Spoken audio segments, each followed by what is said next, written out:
All right, well, looks like we got a pretty good sized crew here today. Good to see everybody. All right, so we'll go ahead and get started. So first thing, anyone new here today? Any new members or visitors today? People I don't recognize, but I think it's mainly, I can recognize most of you. Nope, nobody new. All right. So first of all, I just want to introduce myself in case you weren't here last meeting. My name is Troy Buchan. I was the former vice president for NorthStar Scroller.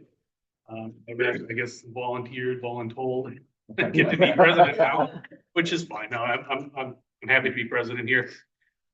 So that's me, and yeah, there we go. So we're president. I don't know if things aren't really going to change too much here. Why would they? Things have been going really well. I think the club's been pretty successful. We're going to try to keep going down that same track. And then, so we'll just go through the regular business here. If you have a new address, email address, or phone number, let the treasurer know. Recording in progress. So that we can keep our roster information up to date. And then, Sorry. So Tom is our new treasurer. Tom Fish. Tom, you want to introduce yourself? There he is. There's Tom back there. He is the new treasurer. He's the money man. So he took over for stepping down as treasurer. Helen, thank you. Yep, thank you, Helen. And then you weren't here last time, our new vice president, Bill back there.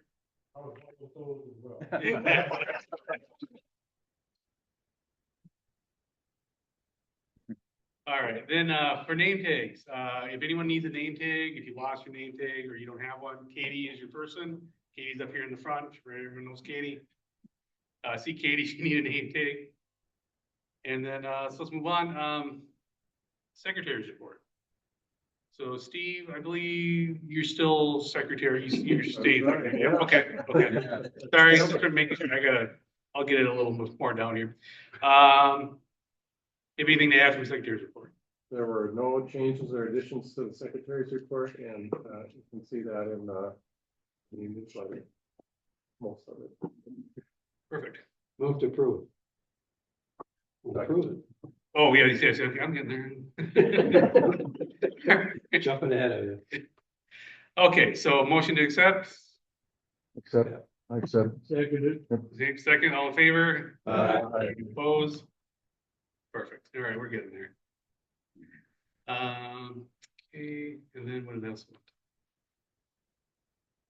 Oh, Steve, we did have a program at Woodcraft last month, which Steve ran. Do you want to just give a quick rundown of how it went? Sure. So we had 2 people sign up for the class at Woodcraft, and Woodcraft had a machine there, and then I brought mine, and we worked together on cutting out various patterns. We did 4 or 5 of those over a 2-hour period, and both of the strollers were new to stroll sawing, but had one at home, just hadn't learned how to use it very well. So it's just a good time learning how to do that together, and I thought it was very successful.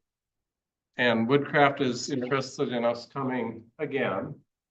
And I said, well, this summer I am busy because I'm in the garden all summer, but fall might work. So we can keep that in mind for this fall. Thanks for being up. Thank you.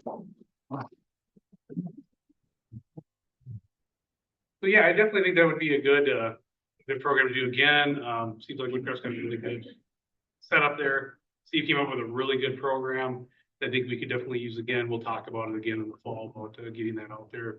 See if we need anyone to volunteer to help teach that. I've taught a few classes, and I know Steve's done a couple. It's a lot of fun doing these classes because you get people in there sometimes that have never touched a scroll saw, never even seen one. And you have a lot of times you get people who have a scroll saw but just don't know where to start.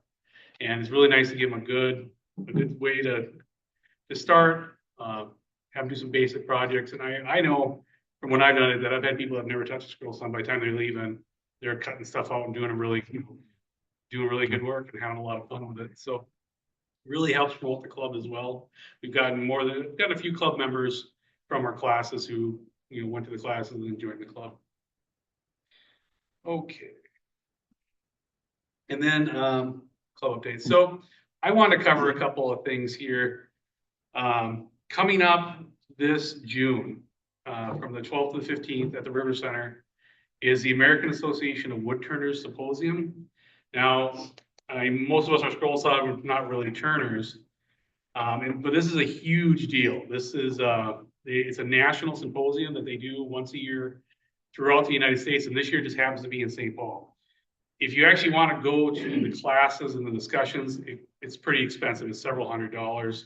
But if you want to go to the show where they have all kinds of displays on woodworking and they have a huge trade show. So if you because this is a national organization, you're going to have, from what I've seen in the pictures and what I'm reading, a lot of the really big name manufacturers. Jet's going to be there. Jet and Power Mac, same company. You'll see Rockler, Woodcraft, a lot of DeWalt. A lot of these big companies are going to be at that trade show, and it's free. If you want to go to the trade show and the show, it's free. I highly recommend it because even though we're not turners, there's a lot of overlap. There's a lot of the same tools, and it's a neat way to go out and see what's new. Maybe get some deals. A lot of times these trade shows, the bigger ones, the reps will be there and they'll have specials where they've got stuff marked down. You get special trade show deals. Sometimes it's just a chance to go out and physically touch some of these tools because they're not always available. If you go to Rockler, they have some stuff.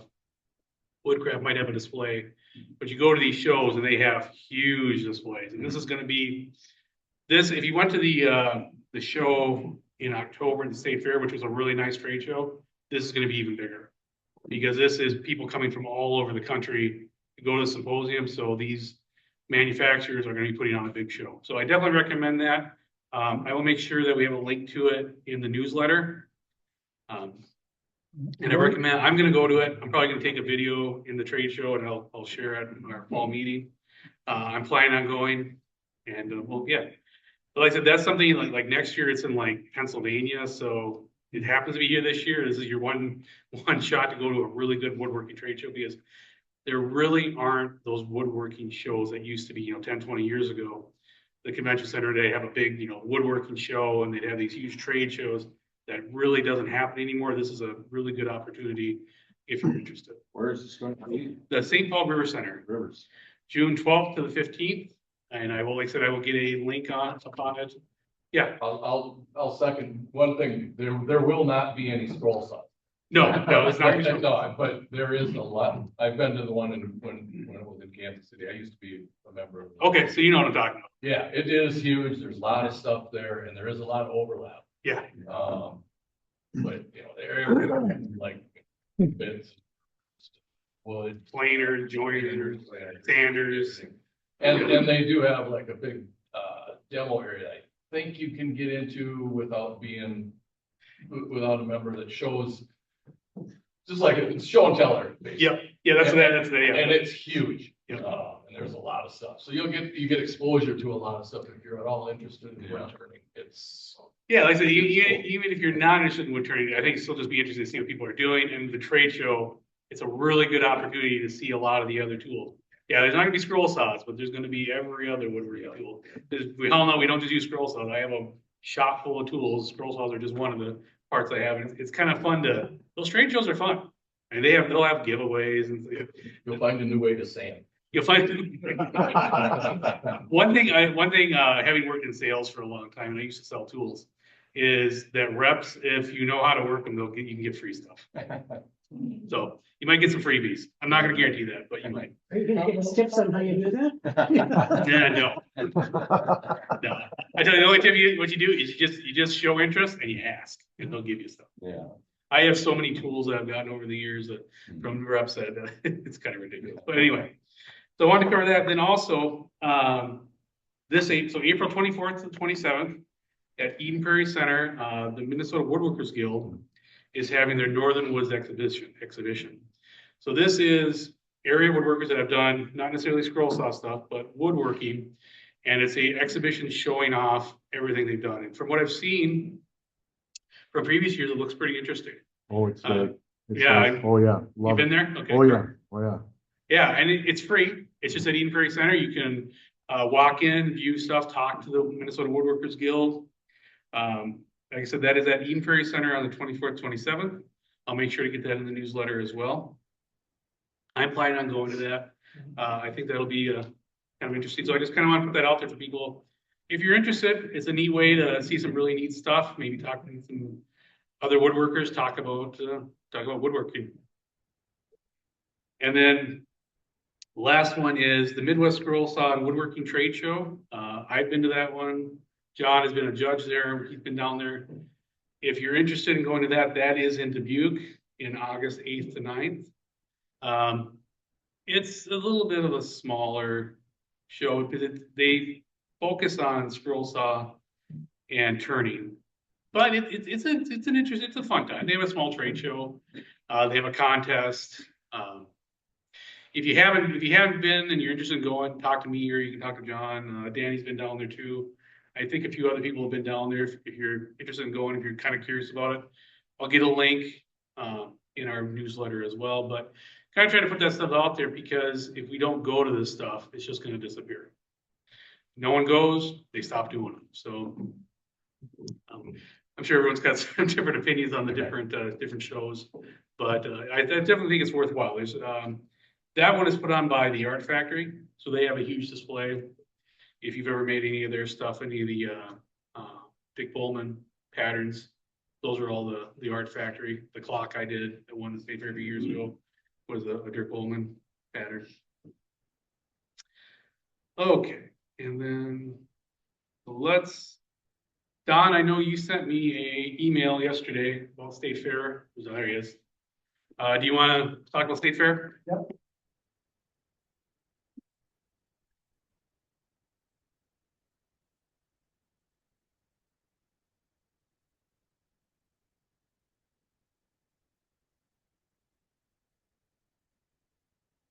So it's confirmed that we're gonna be in the state fair, or invited to be in the state fair. As long as we get enough volunteers to work and everything. I've signed everybody up that was a volunteer last year. So if you want to unvolunteer, you have to send me an email.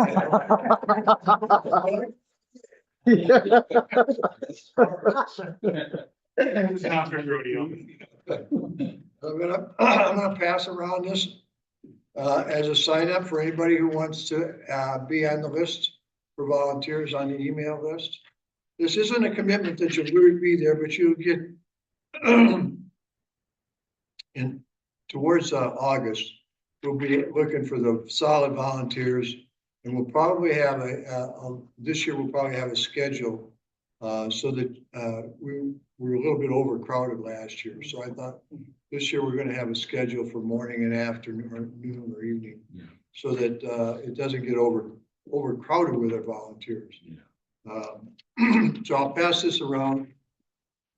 Hey, Don, could you make sure that the temperature isn't as hot as it was last Yeah. year? Last year was so hot.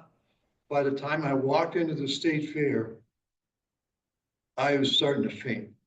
Yeah. And I sat down and I thought, if I stay here, I'm not going to be able to make it back to my car. Yeah. So I rested a little bit, got a drink of water, and went back to my car. I couldn't handle it. It was so hot. That's unusual. Usually the fair is pretty decent. Yeah. And So don't let that scare you off. pass this around with the papers so that there's something. You're on the list already. Wow. Yeah, you don't need to. You got an email, you're on the list. You're on. So then now is my time to promote get your entries ready for the state fair. You know, we give away 3 of these ribbons every year, and it's nice to have entries from the club. That's part of what we do. Why we do this is to get more scroll saw entries into the state fair. It has been diminishing for quite a few years, and now it's starting to pick back up again. And I think I can say that part of it is our efforts. By awarding these, we get more entries into the fair, and it's a lot of fun to see, you know, how good you do when you. We had like last year, I think we had 7 ribbon winners. They weren't all our ribbons, but they were. There was a lot of ribbon winners. They weren't necessarily first place, but. Yeah. So get your entries in, and again, if you struggle with the entry fee or not the fee, but there's no fee. The entry form and that, just let me know, because I have been entering a group of people and taking their stuff in and then picking it up. And I'll probably do that again this year. If it gets to be where it's a car full of stuff, maybe I'll stop. So far, I've been able to carry all this stuff in into the end and pick it up. So that's all I had to say.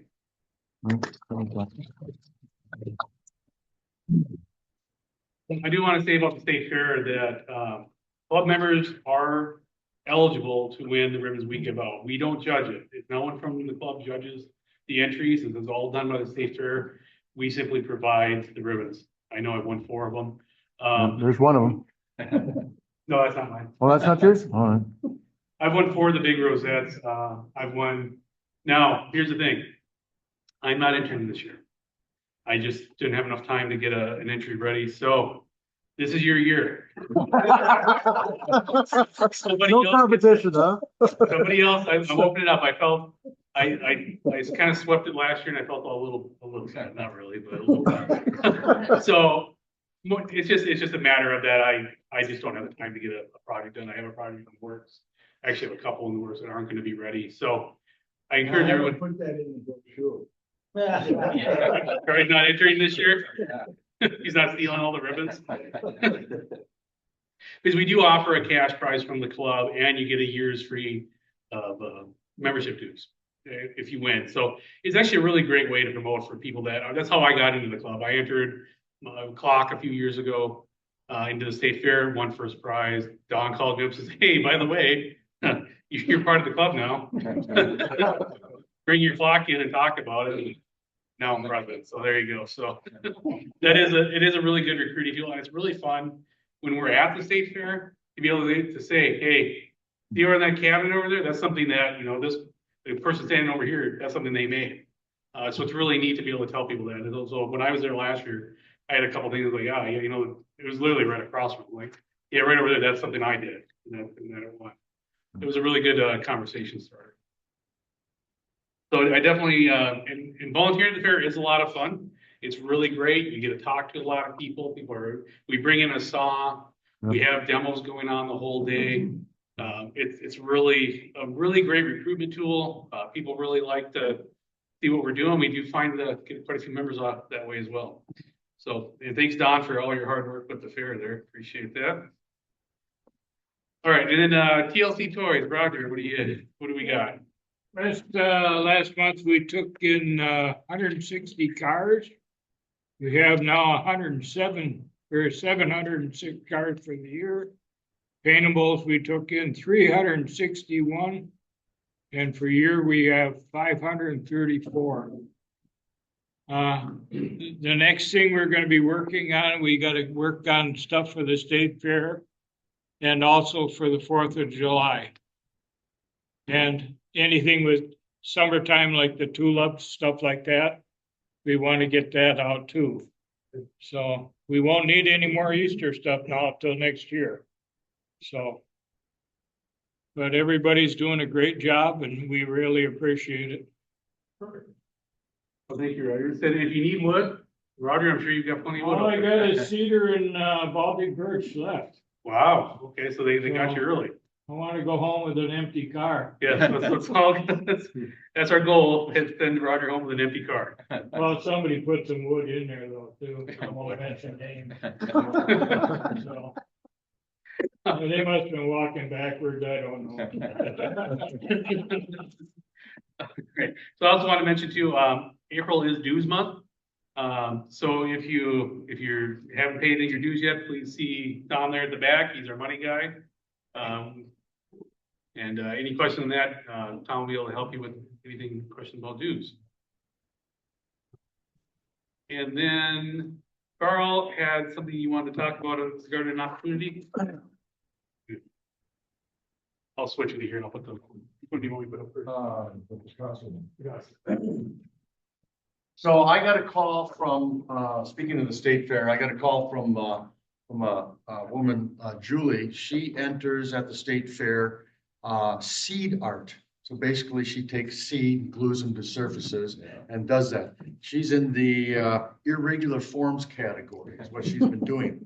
So, do the Pee Wee Herman. Yeah. So he saw,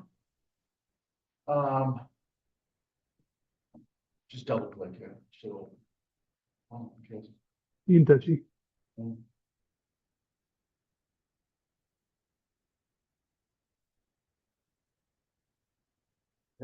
All right. All right, well, so, No, I don't This is made out of maybe open with seeds. know what this WEBP file is. well, open it with Chrome or something. There we Yeah, go. okay. So she got the idea from this here. It's basically layered. You can see that there's, and it's foam. So she's doing a foam or foam core. She saw this, which was basically layered. So there's multiple layers, the arms, the legs, and then raised as the body, and this thing here is raised. Once you do the one, the other one, Picasso. Picasso? So in the past, she's all done stuff with an X-Acto knife, and cutting curves and things like that was impossible. Mhm. So she watched some videos, and people were using scroll saws. Well, she doesn't have a scroll saw, and she doesn't want to get one just for this particular thing. So she's looking to hire somebody to cut the patterns out and work with her on that. She's looking at 3 different layers on this thing. So it's kind of like Intarsia, but where it's segmented and things put together, but you can't contour anything. So you're not doing any contouring. It's just flat. So she's going to paint the sides of things. So she's thinking about like the chair, which is, oh, that's not the chair. I didn't give you the right. I didn't put the right one in that. No, this is- No, it's Picasso. So there's a chair behind this. Yeah. And then on top of the chair would be the arms, would be the body, and then the arms would be above that. And then she's gonna, glue it on. So I'm thinking it'd be, the chair in the background would be one piece of foam. You put the body on it, cut that out, put on the other piece of foam, and then you put the arms in there to match with that. So it's not that complicated of a cut. I'm not volunteering it for it because Troy's gonna have my son. Both my DeWalt is acting up, which Troy was the one that fixed that one the first time. or We'll try replaced the bearings. So I don't know if something happened, but my Pegasus is just completely trash. It's vibrating so much that the trigger flips and the hose won't stay up, and I've got it on a quarter speed and it's still vibrating so much. So I don't know what's going on with that. Troy says, the only thing he could think of is that something wasn't fastened down. So anyways, my saws are gonna be out of commission. I'm not available to do this, but she needs to have this done. If you take the care from the saw, it will start working.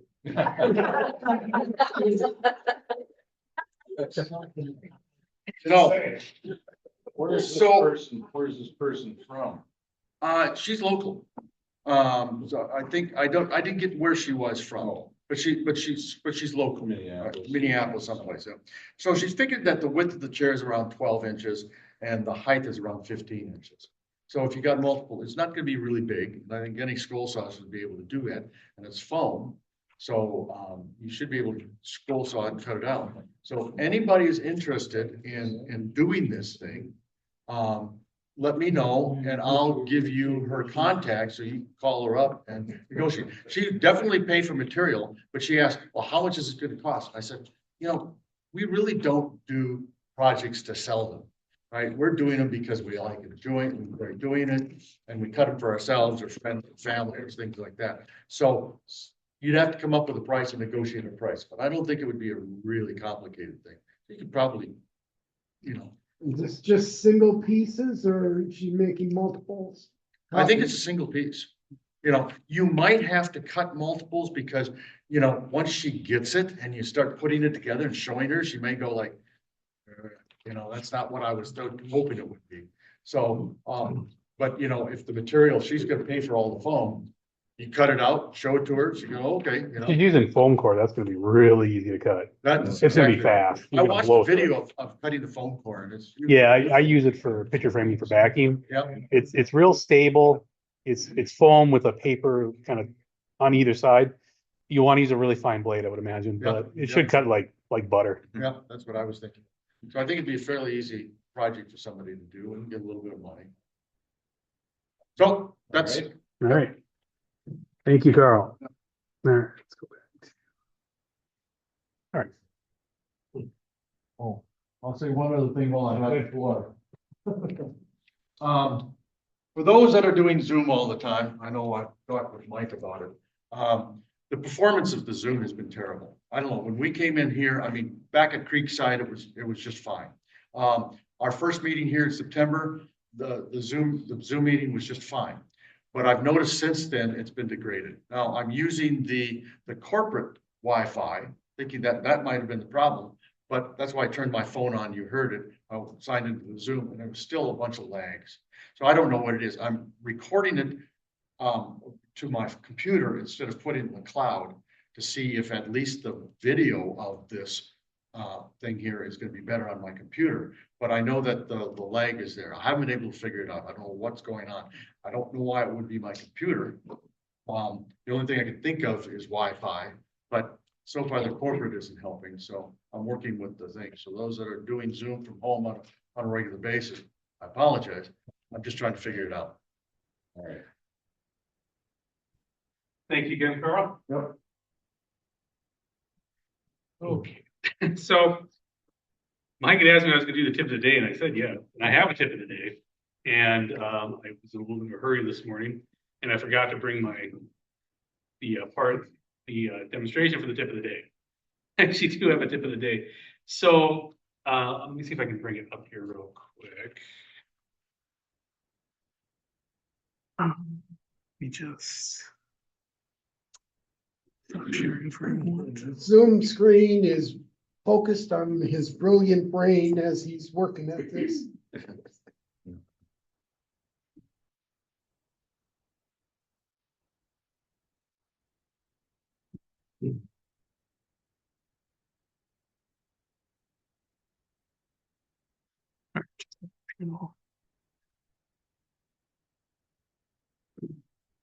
I can think so.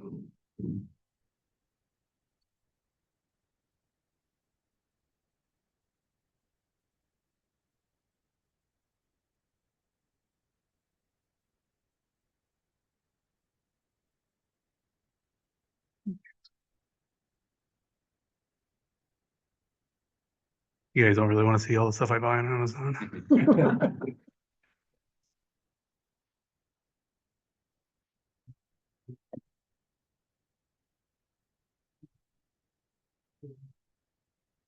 Okay.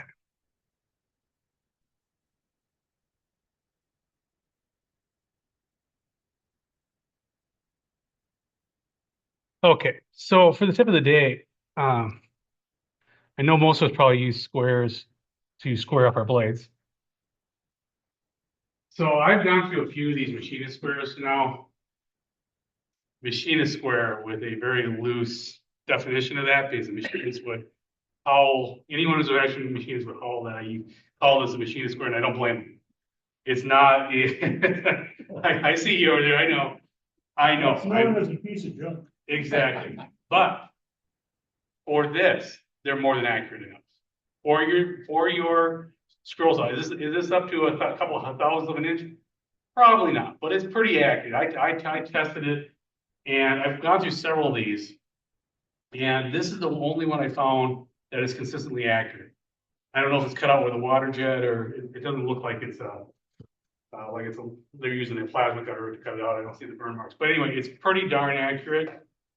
Not machinist accurate, not saying it is, but to get your blade on your saw, nice and straight and 90 degrees, these actually work really well.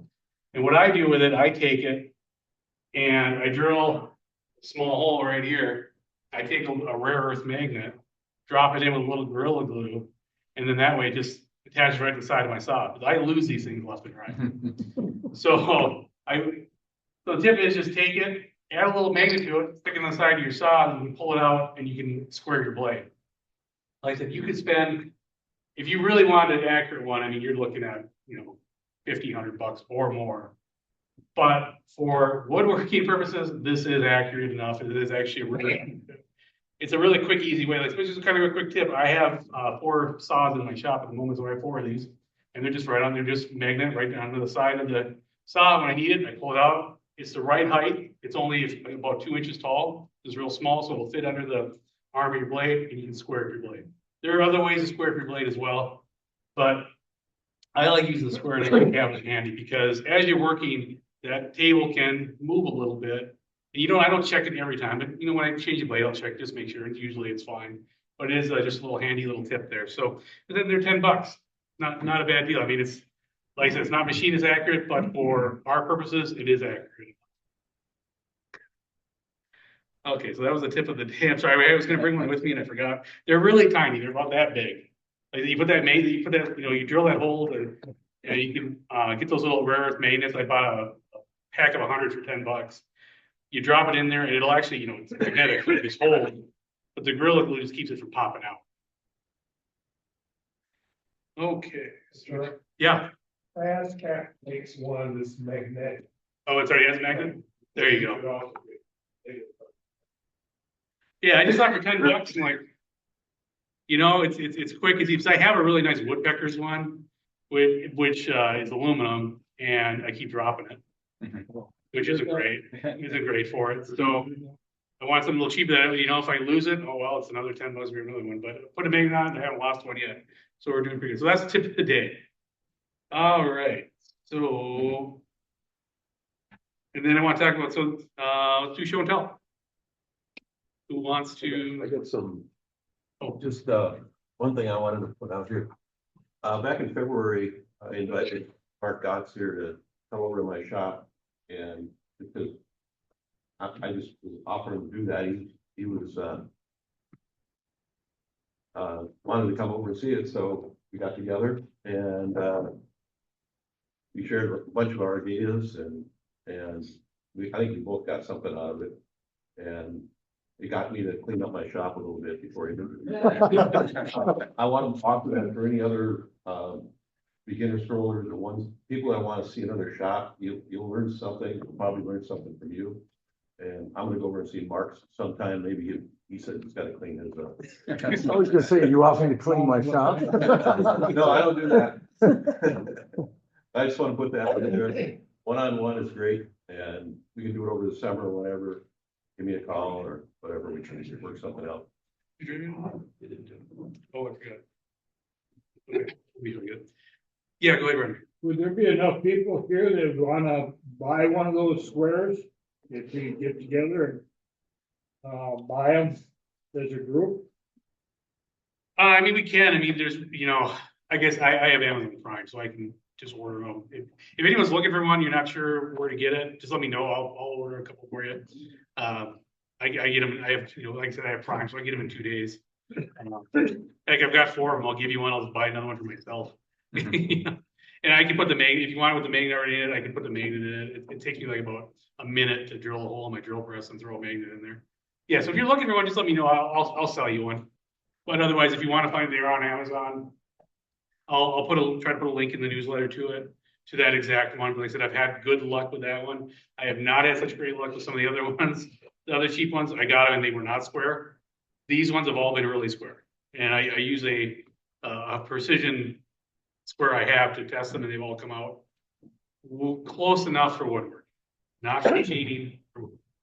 They're great for woodwork. They're for scroll saws.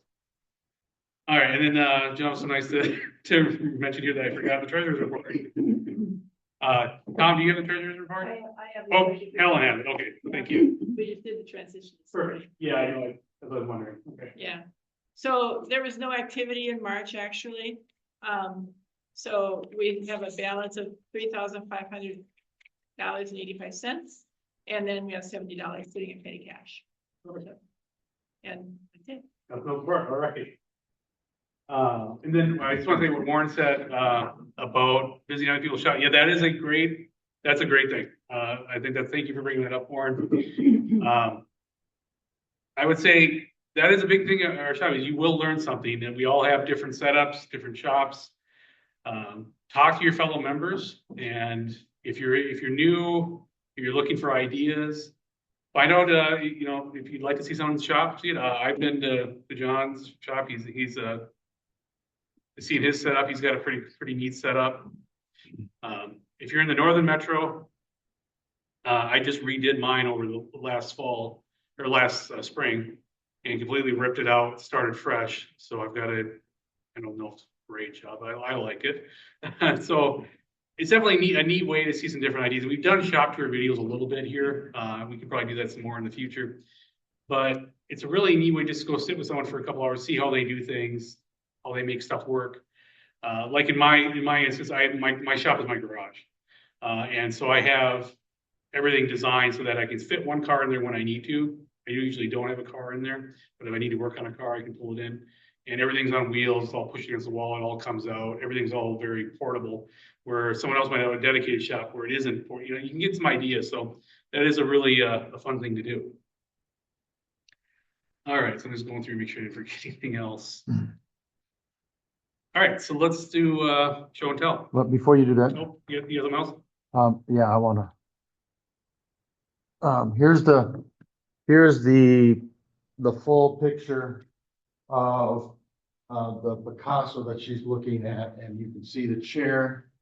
You can see the chair in the background here, the chair in the background here, and then the body and the arms. So she's looking for like an outline, right? She's looking to somebody cut the foam out and so In that the she can then decorate it with seeds. I don't think that'd be too difficult to do. No, I don't think it would be. And she's, I just texted her and she's in South Minneapolis near Cedar Lake. Okay. So. Right. Katie, Have you put together a board of directors yet? I haven't gotten that far yet. I've got a couple volunteers and the last month has been a little crazy for me. So I haven't quite, yeah, but that is on my agenda. Okay, anyone who wants to start with show and tell? All right.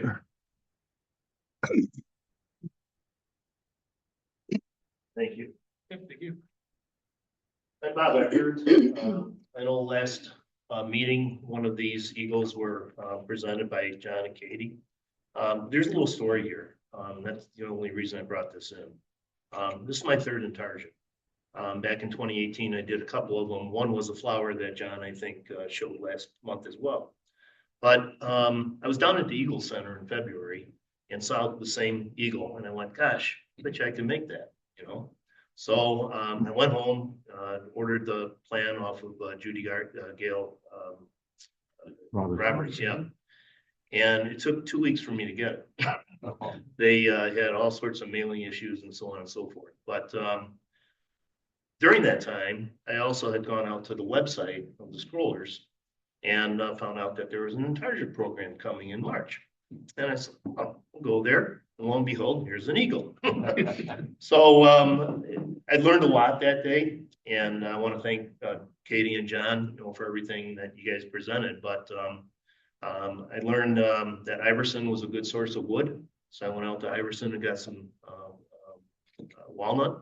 I'd never used the white gel before. This is aspen, and I was going to leave it with aspen. I had bought some yellow heart out of I think it's Okachi hardwoods. Yep. So I put this together and I had a ball. I was going to put the veining, with the Wonder Wheel. I bought one of those, but the Craftsman grinder that I have, I can't get the inner guard off. And so I can't get underneath to get leverage. So I'm looking for a 6-inch grinder, if anybody knows anybody that wants to get rid of one of those. I don't want to really buy a new one because I probably won't use it that much. I've got a Seiko, what do they call them, a light grinder or a slow grinder? But that's not, or sander, not grinder, sander. But that's not, good for a wonder wheel.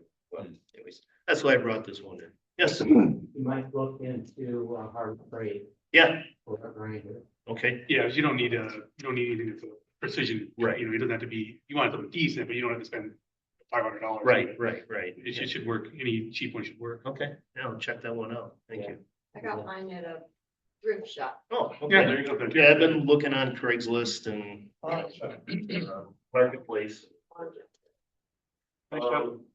And then this one here, this I just made last week. This is from Alex Fox. If anybody uses Alex Fox, but he's from Ukraine.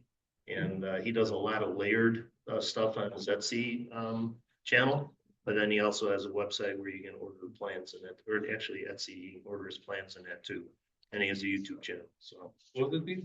Alex Fox, ALEX FOX, and there's also a guitarist called Alex Fox. That's not the same guy. Okay. Yeah. I haven't heard of it. Yeah, he left Ukraine during the war and went to Latvia, I believe, but he's got beautiful weird stuff out there. Neat. Thank you. All right, who would like to go next? Mike? All right. He's selling something. Well, first I'd like to thank everybody that came down to our wood carvers show. And I guess it's 2 weeks ago already. And I know that a lot of you have seen it before, but it's always been a fun thing for us to put on. One of the things we had at the show was an example of the Christmas trees that we do for Festival of Trees. Yeah, I think you guys saw it along the back wall. We have one tree that we did back, well, in '09. And it's been enjoying a nice lifetime with the family. And they've decided that it's time for the cabin in the woods and the tree, which has a bear theme, to enjoy having a new family. So they've donated it back, and we made an arrangement with between Hiawatha Homes and Rideability as some places that the family had worked with before. We've reconditioned the whole thing, added some ornaments to it, because the family over the years has picked some of their favorites and things. And one of the things that was needed was a new topper. And I've got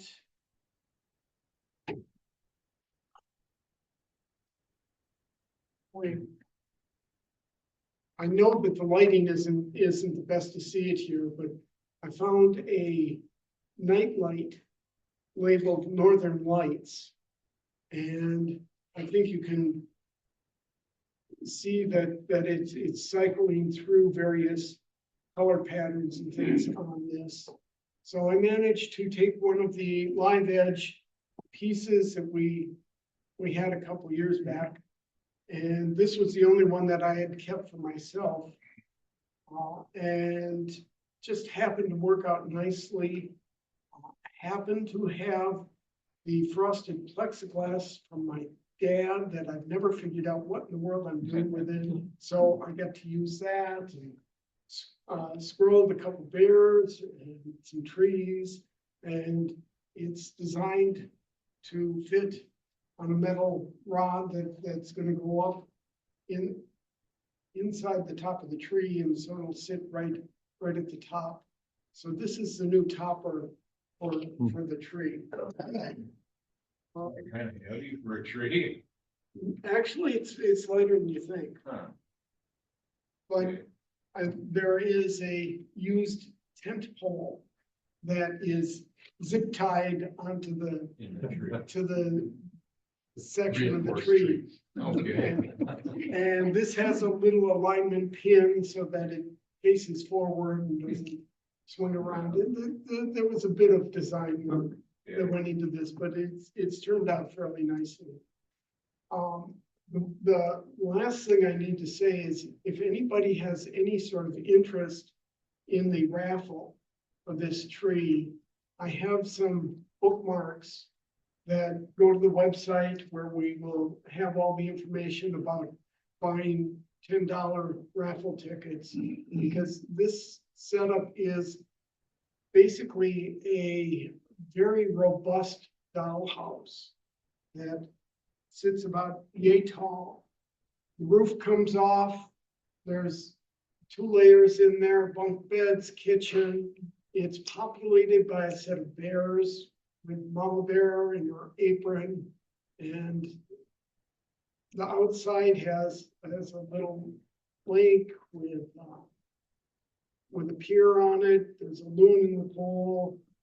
There's an outhouse around back. Well, there's all sorts of things just underneath the tree. And then the tree can be attached on a stump next to the house.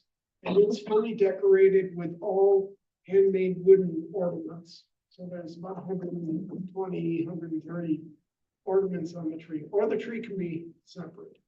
But we're having a raffle, and if anybody would like more information, there's photos of it, how to get hold of raffle tickets and things like that. I'll leave that up here with the rest of the things. So it's one of the little projects I've been working on.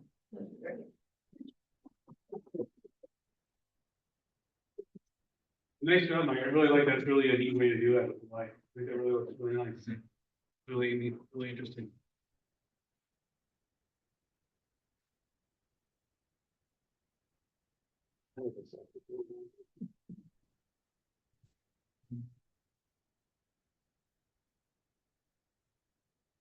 My wife wanted me to make photos.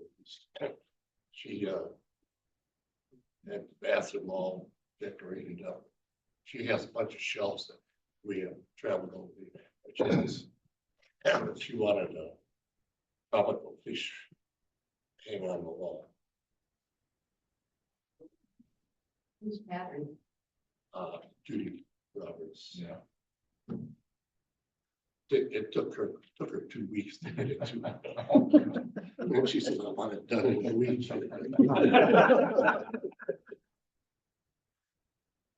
This is another one of hers, Judy Roberts. So.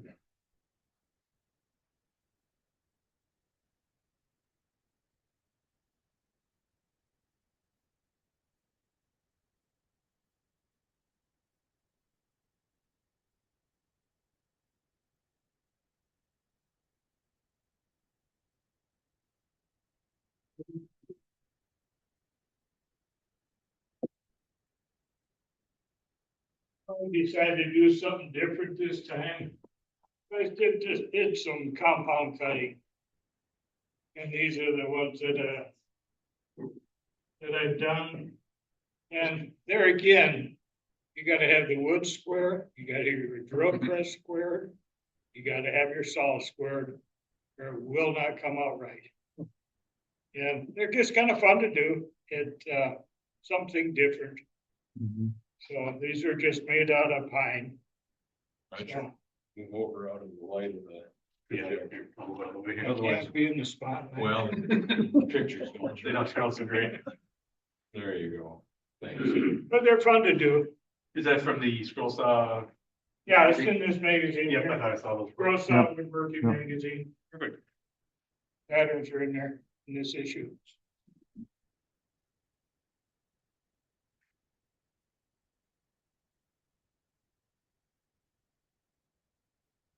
Now you're gonna have to make a whole street scene to put those up. My daughters all want a set of them, so. Lots of practice, yeah.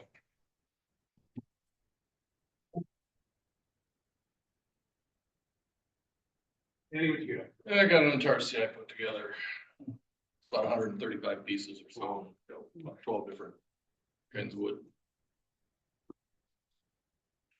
I will give a tip to the beginning, Intarsia people that I didn't know, but wasn't in the front of my brain when I started this, is that when you use really hard exotics, Purple Heart, the Wenge, and that stuff,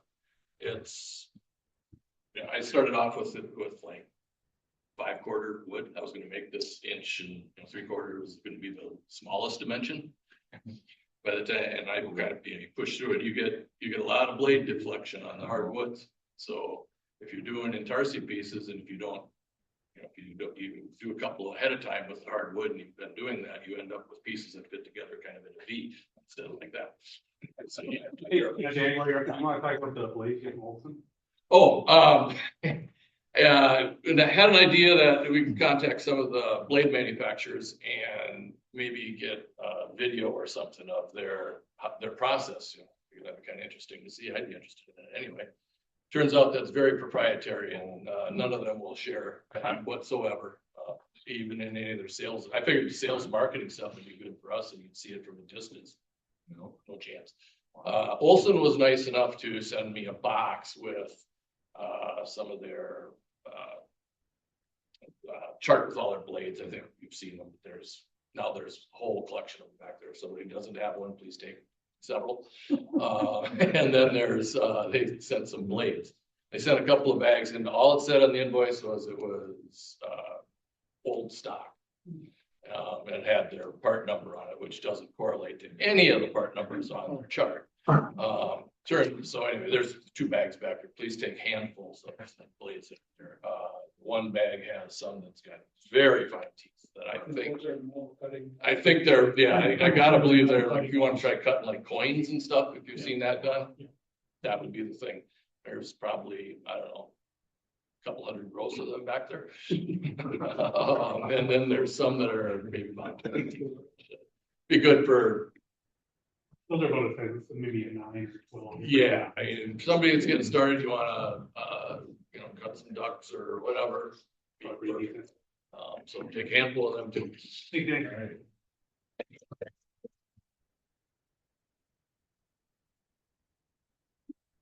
Ron, Eddie. Hang on. This is the way.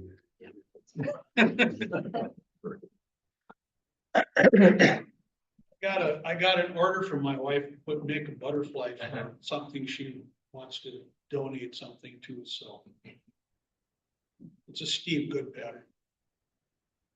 That's nice with the flowers and the wings. Yeah. We should have a show sometime. Stuff that everybody comes up saying, "Oh, my wife told me to make this." Family request. Yeah. So I was in Arizona the last 3 months and I've got a wood shop down there that I use. I made 15 pieces when I was there. It was fun. So I brought 2 of them that I made down there. This is actually a Steve Good puzzle. But I don't like puzzles because they fall apart and so I put a backer on it. But it's got the lines for the puzzle in it, but I like the wood and I like the design, so I did that one. And I have a friend that really likes dragonflies. And so I did the dragonfly and I dry brushed some gold behind the wings to give it a little bit of dimension for her. So I like both of them. So they were fun.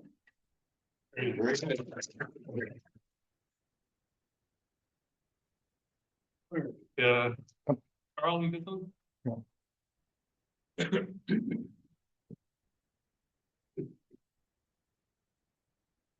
So I've been going and seeing a barber out. I started when I was living in Richfield.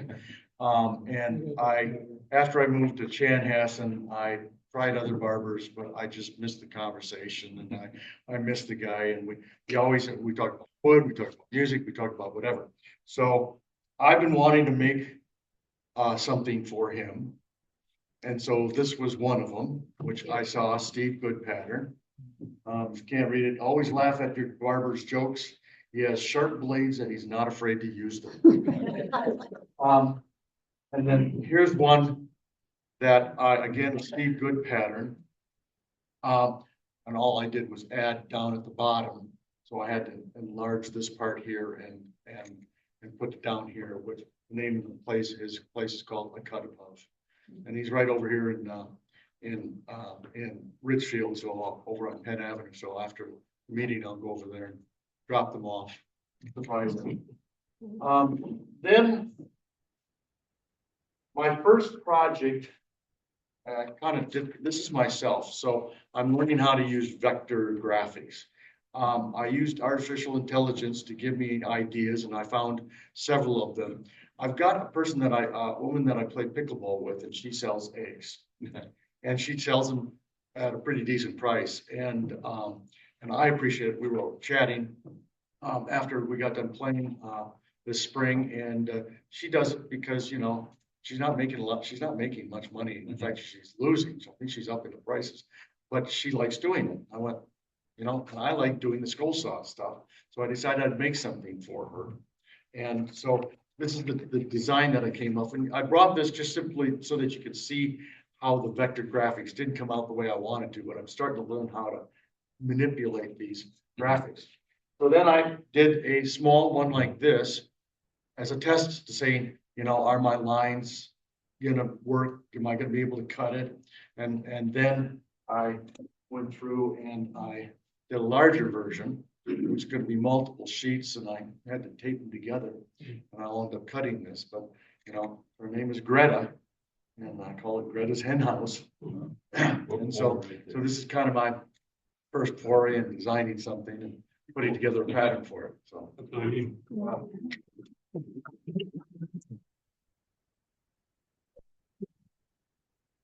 All right, we got a couple more things up here. Here we go.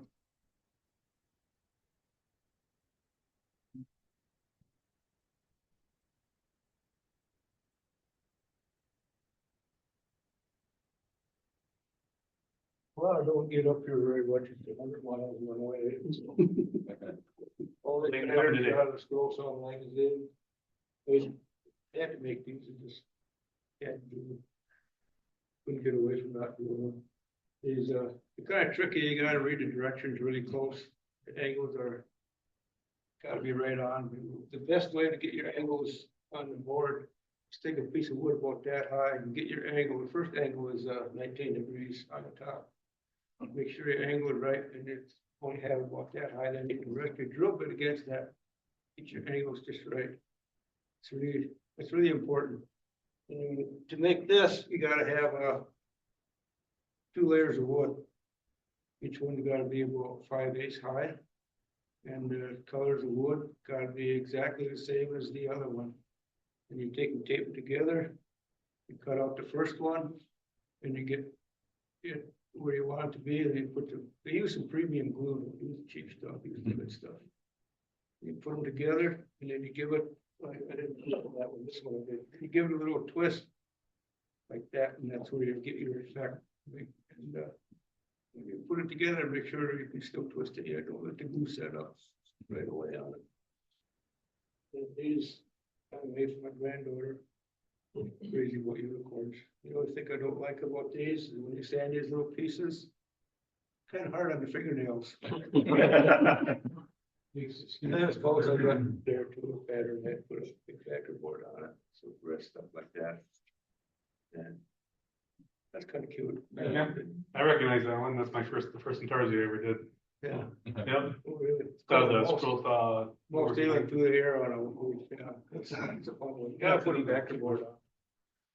The table with, stamp off on you. Neil, grab each one and go over here. Yeah, I like that a little bit. That light plays heck up. Okay, grab the other one. So don't be afraid, you can bring wood you can find. This right here, that's called pallet wood. That's no idea. Mystery wood. Mystery wood, yes, that's right. Ready? There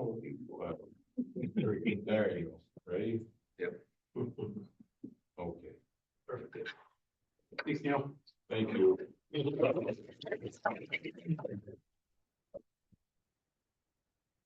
think that's everybody for Chantel. Is there anyone else? Oh, one more, sorry. All right, let me check.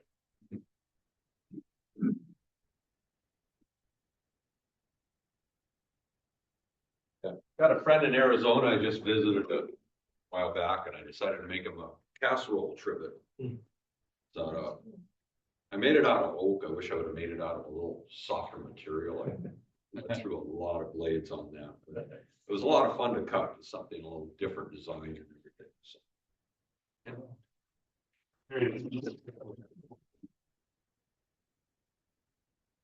All right, anyone else for showing up? Looking good, okay. So before we break here, I just want to go over quick today. So today, presentation is going to be on dust collection. We're going to be going over different dust collection methods. Should be pretty interesting, I think, but next month is the big one. We're going to be going down the rabbit hole. So if you ever wanted to know about scroll saws, it can be everything you want to know about scroll saws, but you know, never asked. So we're really going to go deep. I'm working on this presentation. I'm going to talk about every scroll saw I can find that is currently for sale. I'm not going to talk about ones that are no longer manufactured. We're just going to focus on ones that are for sale. There's a crazy amount of scroll saws for sale right now. I'm not sure why, but I can tell you they're all made by about 3 companies. So we're going to talk about what the different ones are, why I like certain ones, why I don't like other ones, what we recommend, who actually manufactures them, and why they all look like they do. So that's next month. We're going to really go down the rabbit hole. It's going to be that one might get a little long, but we'll see if everyone stays awake. We'll see. But other than that, why don't we take a 10-minute break? We'll come back and we'll talk about dust collection. Thanks, everybody. Okay. All right, we'll get started here. So we're talking about dust collection. I got to grab my props here real quick. A bag of dust? Yeah, but all kinds of dust.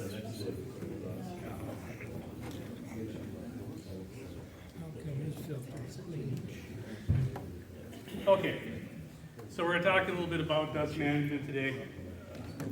Obviously, dust is a problem. We don't want to breathe it if we can avoid it. And the things we're talking about today, the reason I say management is because you're never going to eliminate it. There's always going to be dust. No matter how good your dust collection is, you're still going to have problems with dust. But we're going to talk a little bit about some of the different techniques.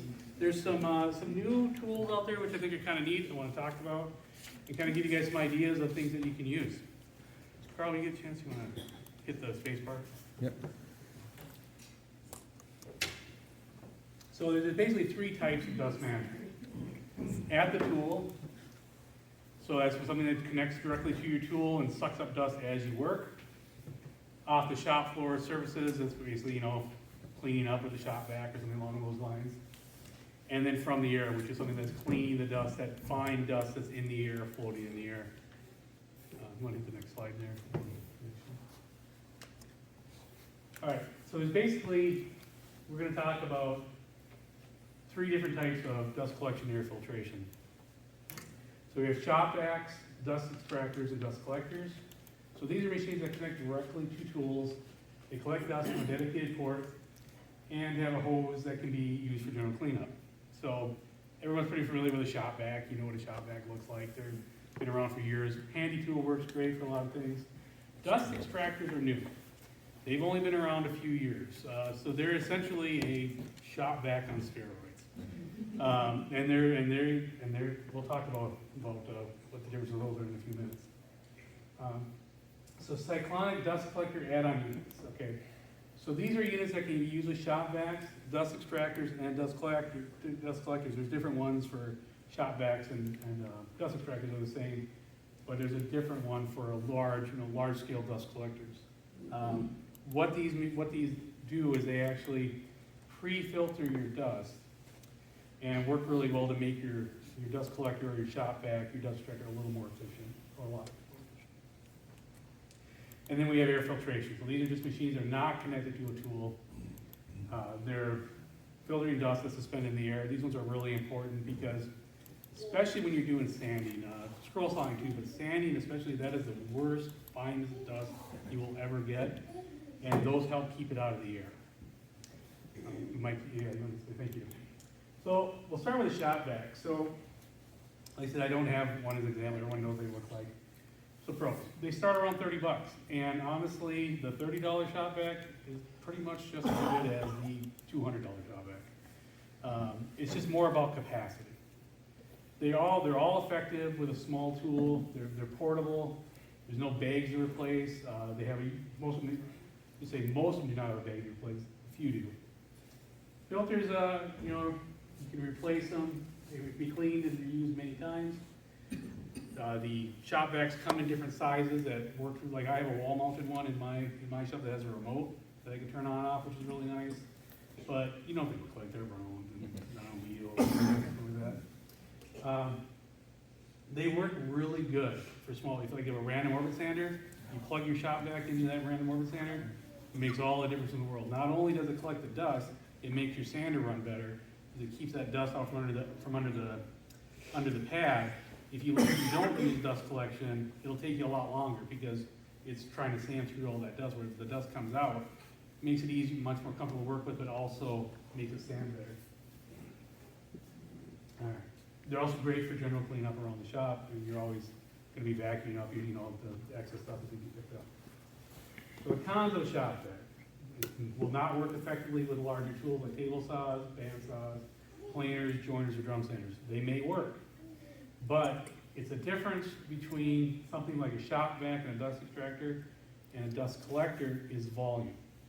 Shop vacs and dust extractors are low volume, high pressure, which I really get into all the mechanics of that I'm not going to, but essentially they move a small amount of air at a very high rate, whereas something like a dust collector collects a very large amount of air at a very small rate, at a low rate. So that's why they work when you have that small port.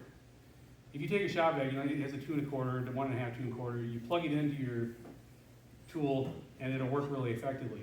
If you take your dust collector, that big 4-inch hose, and you knock it down to a 2-inch, it doesn't work very effectively because it's low pressure, high volume. It wants that really big opening. It'll move a lot of air, but it's not that high pressure that a shop vac has.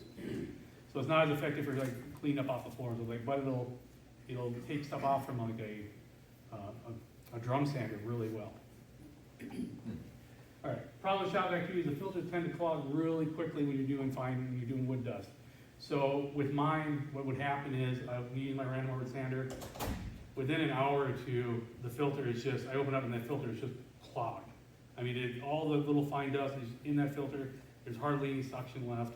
I have to knock the filter out, start again. There's a solution that we'll talk about that in a minute. Typically, they don't have a HEPA filter. So a HEPA filter is just you'll see that a lot of things, everything, it has a HEPA filter. HEPA is it's an acronym, and basically a HEPA filter will filter dust down to 0.05 micron, which is really, really tiny. That's that super fine dust. And shop vacs typically don't filter down that small. You may not necessarily want it or need it to, but they don't go that small. They're also noisy. They tend to run about 82 to 85 decibels and produce a high-pitched noise while running. So anything above 90 decibels is considered to be potentially damaging to your hearing. So shop vacs are really loud. But if you're wearing hearing protection, I mean, it's just the way it goes. I mean, shop vacs are going to be noisy, but it's, you know, put some earplugs in and off you go. Okay, and typically most shop vacs only have one speed. They don't have a switch power port, so that means plug in my tool, turn on my tool, turn on my shop vac.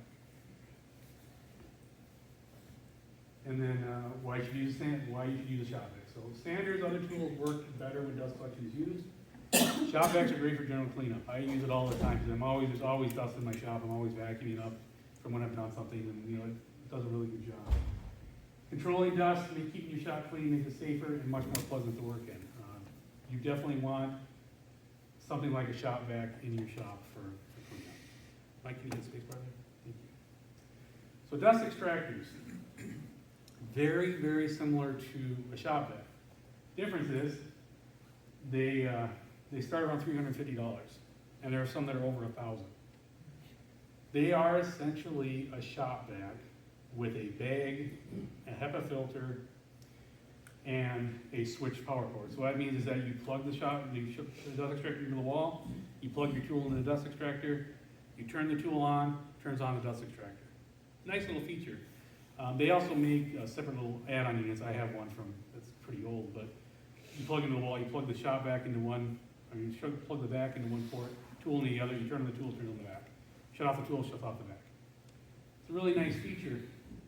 And like I said, a HEPA filter and a dust extractor will catch those small dust particles down to 0.3 micron, which is really tiny. That's that really dangerous dust.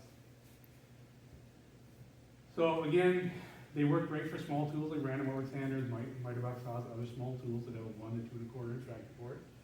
Also great for general cleanup around the shop. Now, interesting about dust extractors, they have a function. It's either manual, some of it's automatic. So I mentioned on that shop vac where that fine dust gets clogged in that filter and clogs up right away. Dust extractors actually have a thing where it shakes the filter. So it'll either be automatic or you have to hit a button, and what it'll do is it'll run and it'll actually vibrate that filter and knock that dust out. So that's how they keep their suction up. So it's kind of interesting. You'll hear it go off, so all of a sudden your vacuum will hear this rattling, and it's shaking that filter loose, and it's knocking that dust out to keep that suction up. So it's kind of a neat feature. They're also less noisy, 60, 70 decibels. Doesn't sound like much, but it's a lot. They're not as high pitched. They definitely have a much better, much quieter running than a shop vac. And they also have variable speeds, so you can run it at a slower speed. It's going to be, you don't need that high speed. It's going to be a lot quieter. Cons, like I said, they are expensive. The cheapest one right now is Harbor Freight. It has one about $350. Rockler has one that's a little bit more than that, and like I said, they go up well over $1,000. They also use a bag. Unlike a shop bag, it's just that big open container you dump the dust out. They use an actual bag, like a vacuum bag, and those bags fill up really fast. And they can be pretty expensive to replace depending on the model you have. Those bags can be $10 or more. They're usually some are cheaper, but it just depends. Hey, Troy. Yeah. So I've got a rigid shop vac, and I did get a bag. You can get them at Home Depot. I think there's 2 bags for like $30 or something, and it makes a huge difference on the filter. Sure. It does not clog up at all. Perfect. Yeah, like I said, it depends on the model. You might be able to get big. And we're going to talk about something else that we can do with shop vacs. We're going to come in a minute. So the other thing is that HEPA filter, they don't last forever. They last a pretty good long time. So that filter clean, keep them going. But those can be pretty expensive to replace too over time. So a dust extractor is definitely a premium tool. If you're doing a lot of sanding, a lot of tools where you think it might work, it's a personal decision. If you think it would work for you, it's certainly a good tool.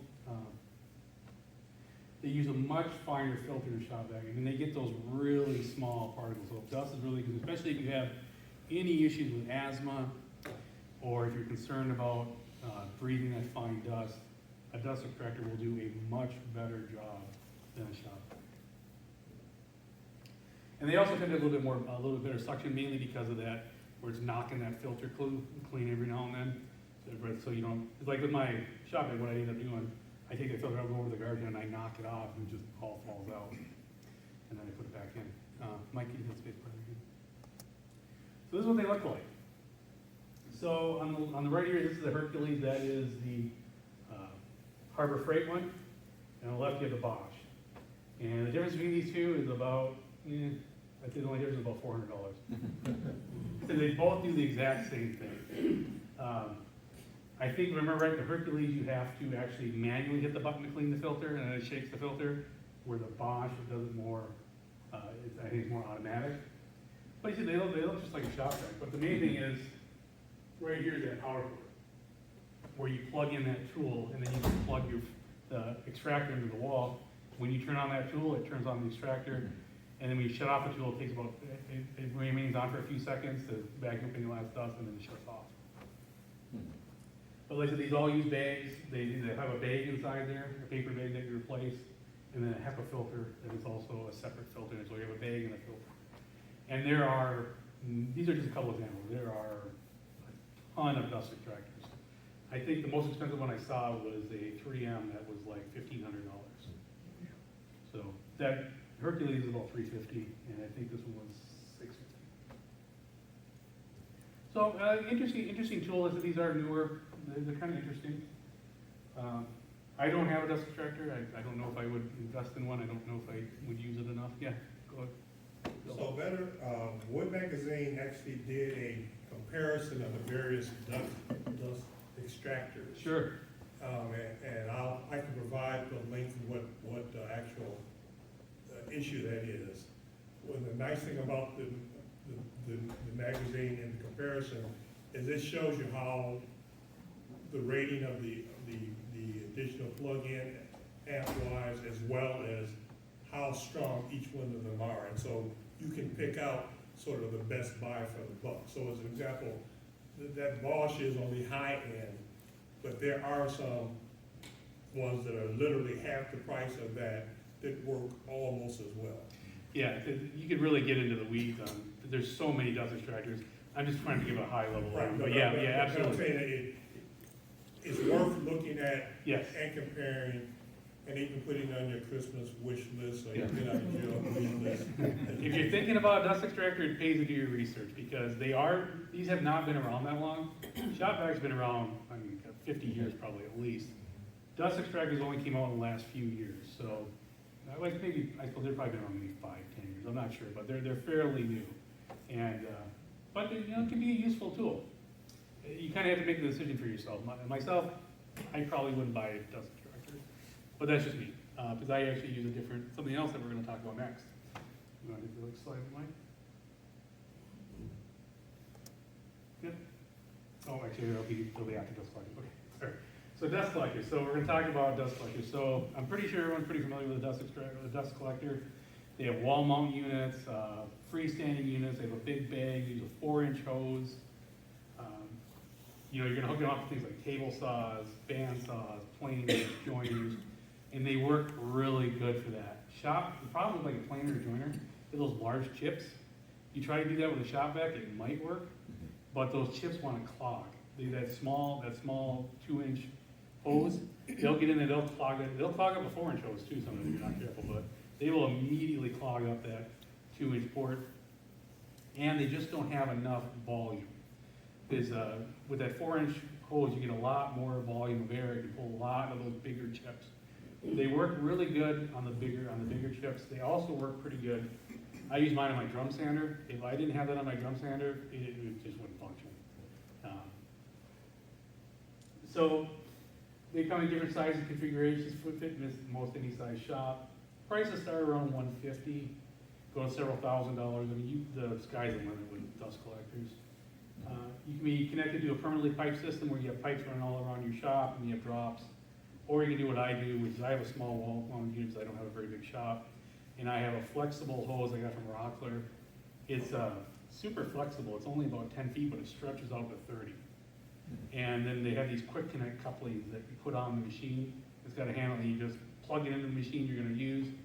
And then what I do is it's actually meant for Christmas tree lights. It's a plug in the wall, you plug the dust collector into it, and you got a little remote, and you can turn it on and off. So I just have magnets, because I lose them. Stuck to the magnet on the side of my shop, on the side of my tool, turn it on, let it do what's in, shut it off, because they are pretty noisy. And then most models use a bag that can be empty and reused over and over. There are HEPA filter add-on units for them. If you ever see a dust collector, it's got this big honeycomb, kind of a circular. It's like a big, the picture come up here, but it's like a big barrel that fits onto your dust collector, and then there's usually a plastic bag underneath. And you'll notice there's a big handle on the side, and what that handle is you pull that handle in, and it bangs, and it knocks that dust down into the bag, just like the dust extractor does, because those HEPA filters will clog up pretty fast. So every now and then you just go and you pull this handle in, and basically it has a little spring-loaded action, and it bangs that filter, and knocks the dust down and keeps your HEPA filter clean. Those can be pretty expensive. They start around 350 and go up from there. But again, when you use the bag, like the bag mine came with, would only filter dust down to about 5 microns, which is not that great. I put a better bag on it, now it gets down to about 1 micron, but still it's not that super fine dust still gets out. So if I added a HEPA filter to it, that super fine dust would stop being a problem. Although the little bit of work I do, I'm not as worried. If you do a lot of work, I would recommend a HEPA filter. They can be quite noisy. Oh, yeah, no, it's fine. So that went, yeah, thank you. So like I said, they don't work as effectively on small tools that use that 1 to 2 1/4 inch dust board. Because if you pull that, you can get an adapter to take a 4 inch down to a 2 1/4. It doesn't work very well. There's just not enough pressure. It doesn't have the pressure that a shop vac will. Now, thank you. So this is some examples of dust collectors. So that's the one, the 150 that's the one I use. I've used that one for almost 10 years. Works fine.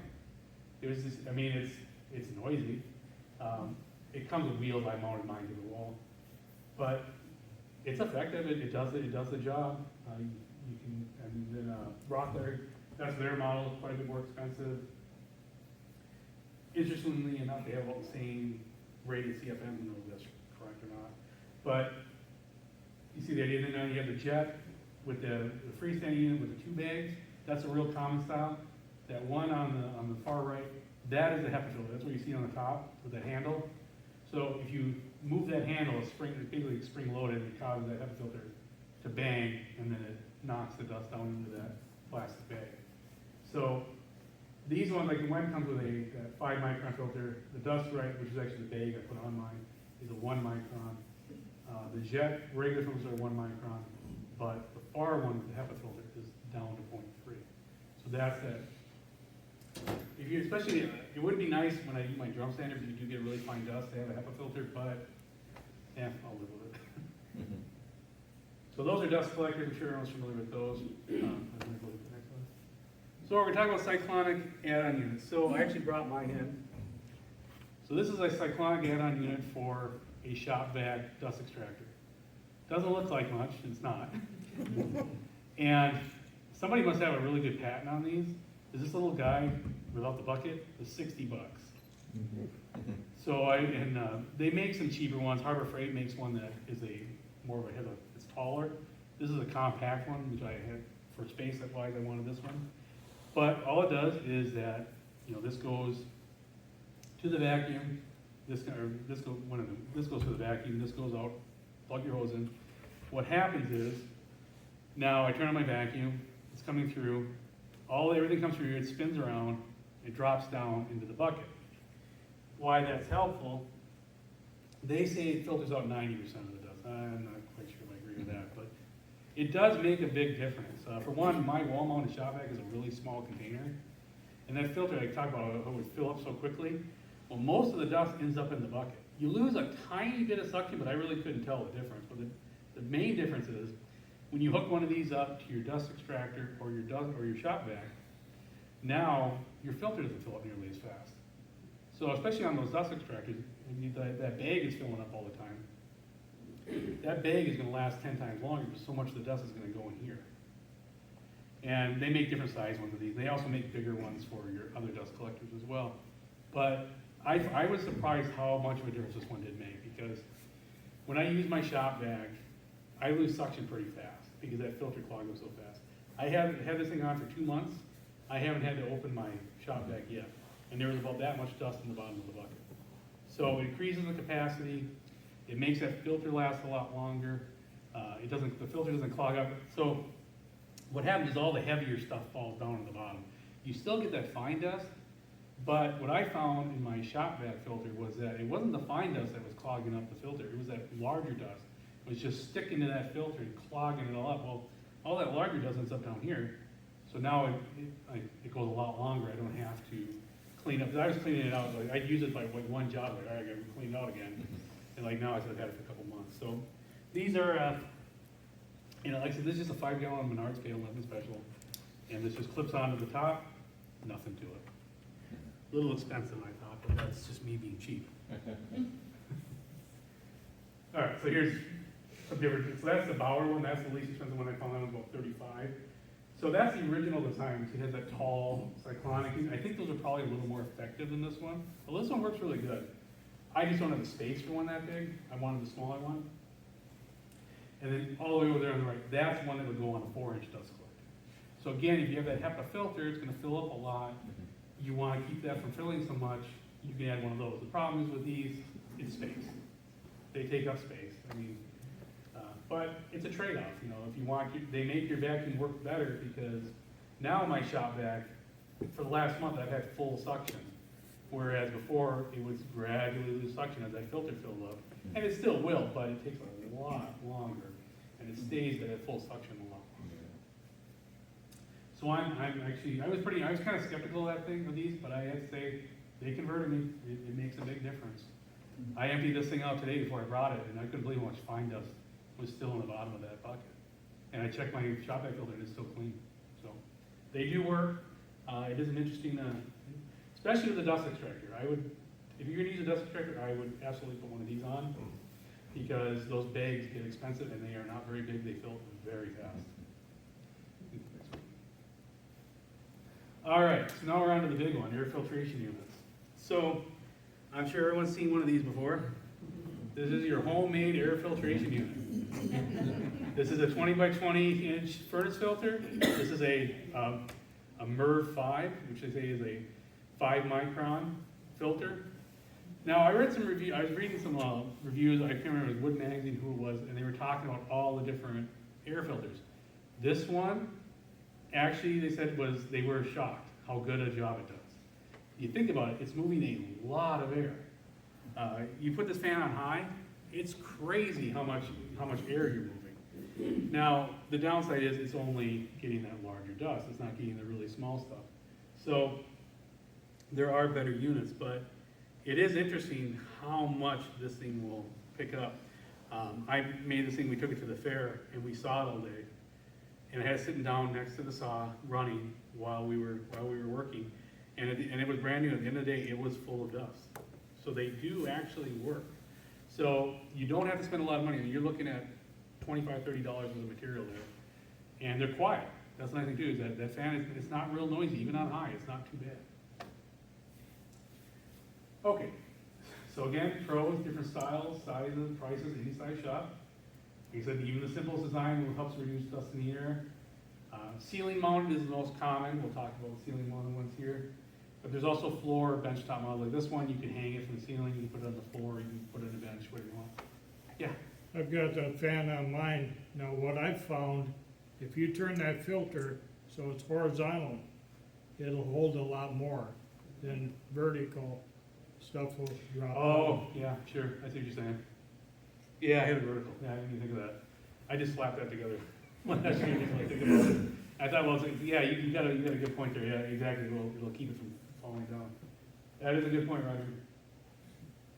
And then, okay, so we're talking about ceiling mounted, floor bench. Most of those have a remote control, which is kind of nice. You have a remote, you don't have to walk up to it, you just hit the button, turn it on, off you go. So a lot of times we'll have a timer where you can set it to run for so long. And then most of the commercially available models will have two filters. So they'll have a filter on the outside that looks like that, and then a filter behind that is more of a, usually down to 1 micron or so, which is pretty good for in the air. They're not quite a HEPA filter, but I think if you put a HEPA filter in one of those, it would be so noisy to make such a powerful motor that it would drive you out of your shop. Most of them have a multiple speed setting, some have sensors, which is interesting. We'll talk about that one. The one I have actually has a sensor. So I turn it on, hit it on auto, and it just runs at low speed. As soon as I start sanding, about 10 seconds later, the sensor tells it there's dust in the air, pops up the speed. Does that until the sensor says there's not as much dust in the air, slows down. I do something else and dusty, pops it right back up again. It's pretty funky. I was skeptical of it when I bought it, but it works. I mean, I pull out my sander and I start sanding, boom, it immediately pops up and starts running faster. Okay, so cons on those, filters need to be cleaned and replaced from time to time. They can be noisy depending on the model. I found even the cheap ones aren't too bad. They're pretty quiet, especially if you run them on low. You crank them up on high, they get a little noise, but not nearly as quiet as a lot of the shop. They do need to be sized for your shop. So my shop's 20 by 20.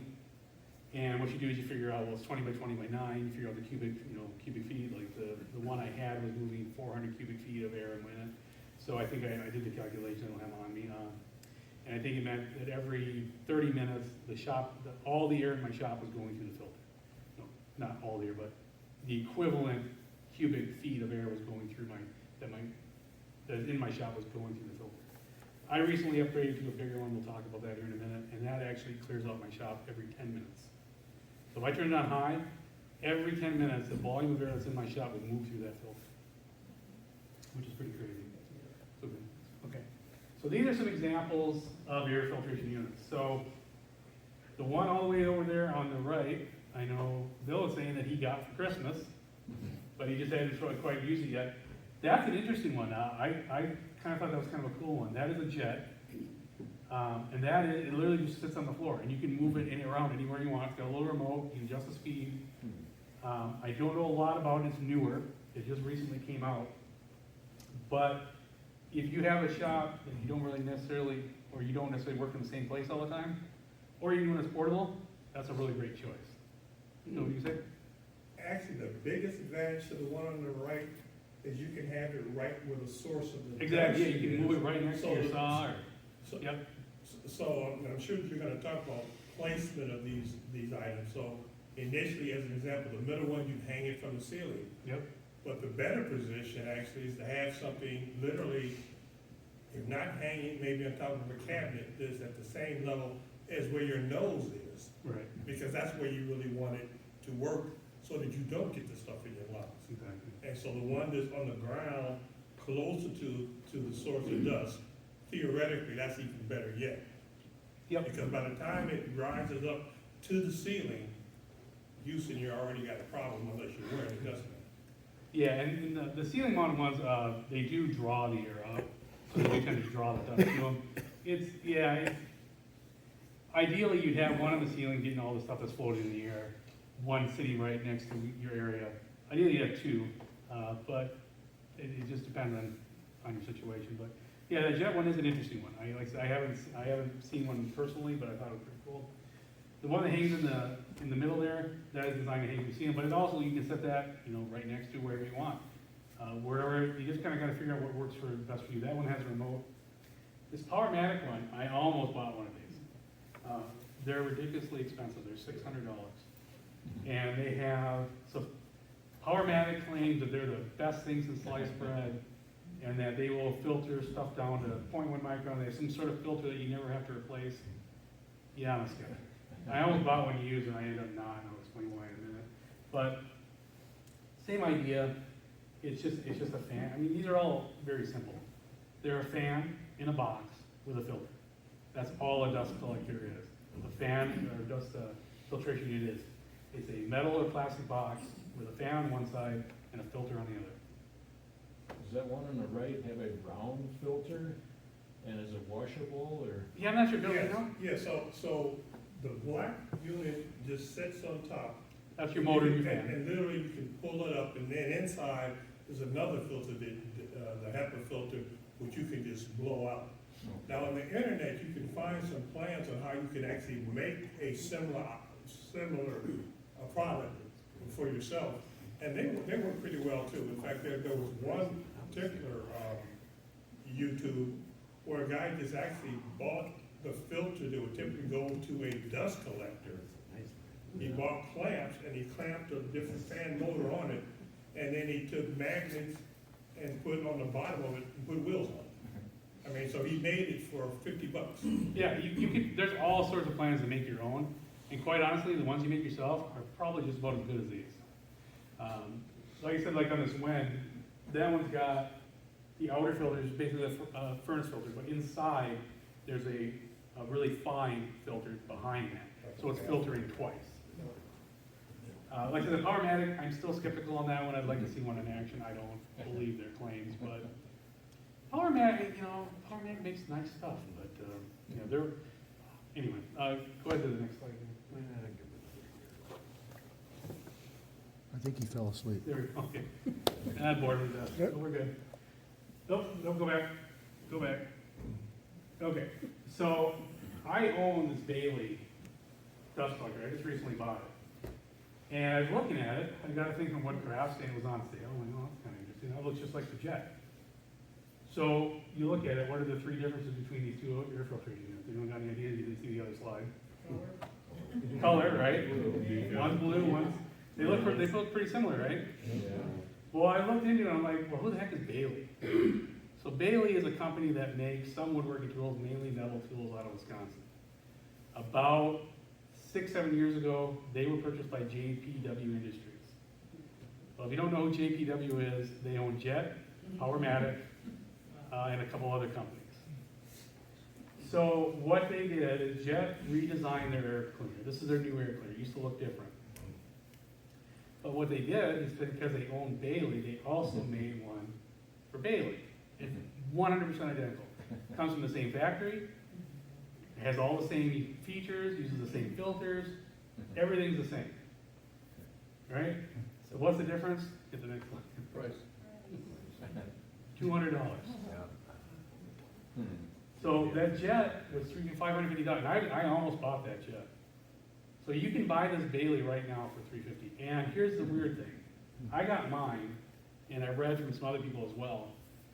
These were all manufactured 3 years ago. They've been sitting in a warehouse somewhere for 3 years. I don't know why JPW decided to make these and then just sit on them.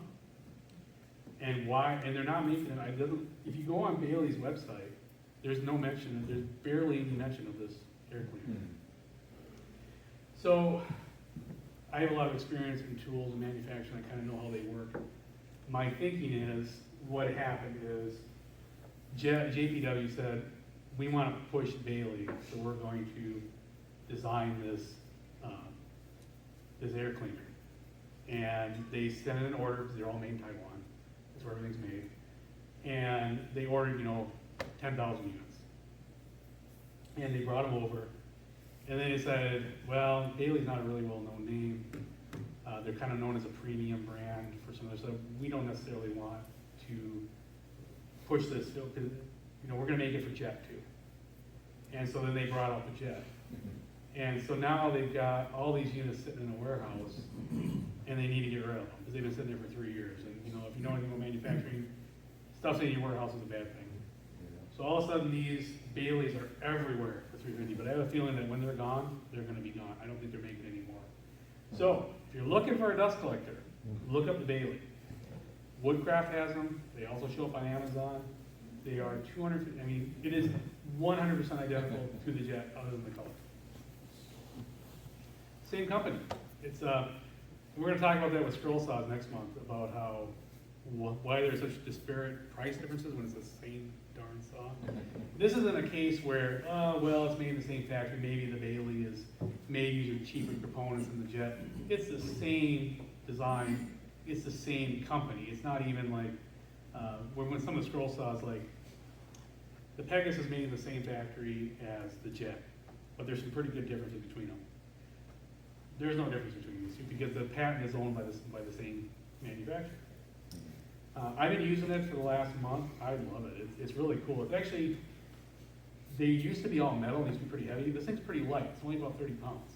It's all plastic, which, you think about it, it hangs from the ceiling. It doesn't need to be metal. It can be light, it can be plastic. It's a box with a filter and a motor. But like I do like it, and then right under here, this is actually that sensor is. And you put it on auto, and it senses the air and it cranks it up and slows it down. I was pretty impressed with that, and they work really well. So Do you operate that with push buttons, or do you have? You can, or I have a remote. You have a remote. They both come with the same remote. One says Jet, one says Bailey. Same remote.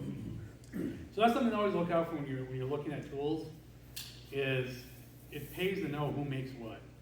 Like I said, when I saw that Bailey, I'm like, well, I've heard of Bailey a little bit. I didn't realize JPW bought them.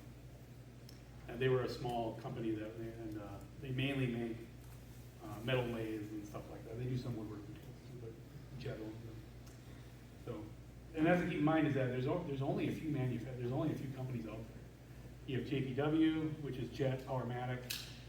You have Laguna, which owns Laguna, and then also, I can't remember the name of it, the Sanders, what they're called. And the trick is that all the stuff we buy is all made by about 3 manufacturers. If you're buying quality tools, they're made in Taiwan, and there's 3 companies in Taiwan that make pretty much everything. So sometimes you gotta be careful, because sometimes something look really similar, and it's a Chinese knockoff. But in this case, I confirmed they were made in the same factory, and they're both owned by Jet. So if you're looking for a dust collector, I would hurry up and snap one of those up, because those Baileys are not gonna be around long, and I don't think they're making anymore. That's my impression.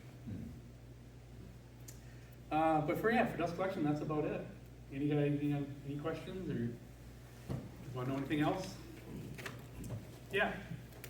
So I have a lot of trouble. I use that round inflatable sanding thing, on my lathe. And that's where I have the most trouble with dust coming off it. Yeah, I've got a good solution for you for that. So, when I do Target, I have a slow speed grinder with flexible drum sleeves on it. Yeah. So what I actually did is I made something. I went on Amazon, I bought, it's called a Big Gulp.